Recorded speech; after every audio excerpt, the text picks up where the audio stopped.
தந்தை, மகன், தூய ஆவியின் பெயராலே ஆமென். மத்தேயு 18:4. சிறு பிள்ளையைப் போல தம்மை தாழ்த்திக் கொள்பவரே விண்ணரசில் மிக பெரியவர். அன்பார்ந்தவர்களே, ஆண்டவர் இயேசுவின் போதனை எப்படிப்பட்டதாக இருக்கிறது? யாரெல்லாம் சிறு பிள்ளைகளைப் போன்று தங்களை தாழ்த்திக் கொள்ளுகிறார்களோ அவர்கள் விண்ணரசில் பெரியவர்களாக இருக்கிறார்கள். அப்படியென்றால் விண்ணரசு அது எப்படிப்பட்ட இடம்? அது யாருக்கான இடம்? யாரெல்லாம் தங்கள் வாழ்வை, தங்கள் வாழ்வின் நிலையை சிறு குழந்தைகளைப் போன்று எளிமையானதாக, இயல்பானதாக மாற்றிக்கொள்ளுகிறார்களோ அவர்கள் தங்கியிருக்கின்ற இடம் விண்ணரசு.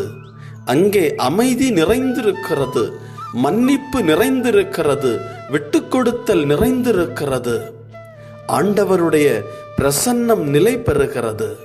சிறு குழந்தைகளின் வாழ்வில் மன்னிப்பு நிறைந்திருக்கிறது, விட்டுக்கொடுத்தல் நிறைந்திருக்கிறது. இப்படி இருக்கின்ற பொழுது எப்படிப்பட்ட நிலையில் ஒருவர் பெரியவராக இருந்தாலும் இந்த மனநிலையில், குழந்தையின் மனநிலையில் ஒருவர் இருக்கின்ற பொழுது, குழந்தை கொண்டிருக்கிற பண்புகளை ஒருவர் கொண்டிருக்கின்ற பொழுது அவர் விண்ணரசில் உயர்ந்தவராக இருக்கிறார்.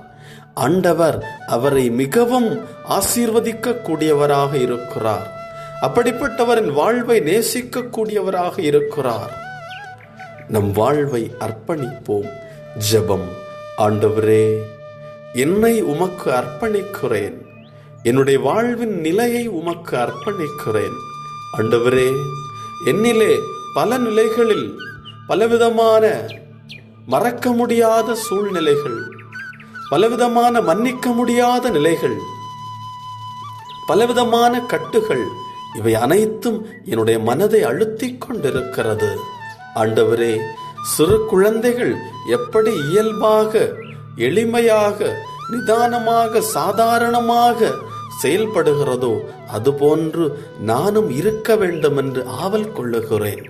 என்னுடைய மனநிலையை சிறு குழந்தையின் வாழ்வு போன்று எளிமையானதாக, இயல்பானதாக உருமாற்றுவீராக. என் வாழ்வை உமக்கு அர்ப்பணிக்கிறேன். ஆமென்.